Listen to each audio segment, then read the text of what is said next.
Hey guys, PepperAmmy here. This week we are making a nice simple one-pot chicken curry and rice dish. Now to get started you will of course need a pot. Personally I'm using my wok, and you will need some oil or ghee. Now recently I've become absolutely obsessed, and by recently I mean this week, and by obsessed I mean everything I cook. I add this crispy chili oil, so of course I'm adding it to this. And then you just want to heat your pot or wok with the oil. Now optionally here you can also add some extra spices like ginger, turmeric, but as I'm using this spiced oil anyway, I'm just going to be adding a few cracked cardamom pods and a 3-inch stick of cinnamon. And then just add that to the oil and toast. Then you want to add in 2 to 4 tablespoons of chili paste of your choice. Now I'm using this Thai red curry paste as I'm making a curry. As if I'm making a curry, I like Thai red as it is my go-to for flavour and spice, but you can use any curry paste you want, mild or really spicy. It's completely up to you, it's your personal preference with this recipe. Now whilst the spices are toasting and the curry paste warms, slice some onions. Now I'm a fan of red onions, and for curries I like nice, fairly thin, long slices of onion, so no dicing here, but once again you can prep them how you like them. And then add to the oil in chili paste and stir to coat.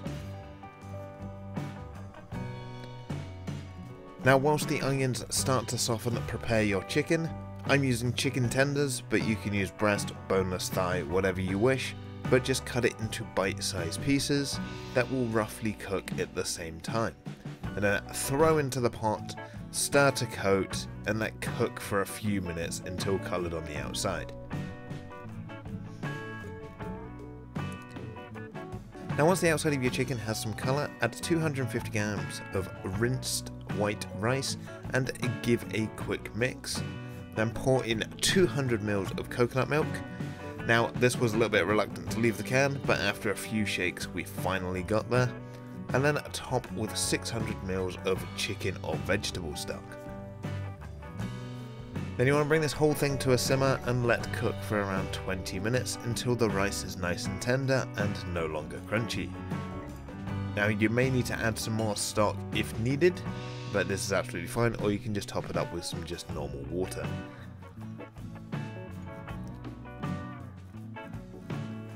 And now here to finish it off, you can optionally add in a few hundred grams of frozen vegetables. This will bring the temperature down, bringing it to a nice ready to eat temperature, and adding some nice texture and some flavour to it as well.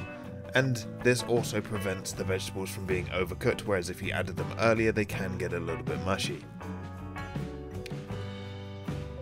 Then all you need to do to finish this dish is to fish out the cinnamon stick, optionally find the cardamom pods if you can spot them, and then you are ready to serve.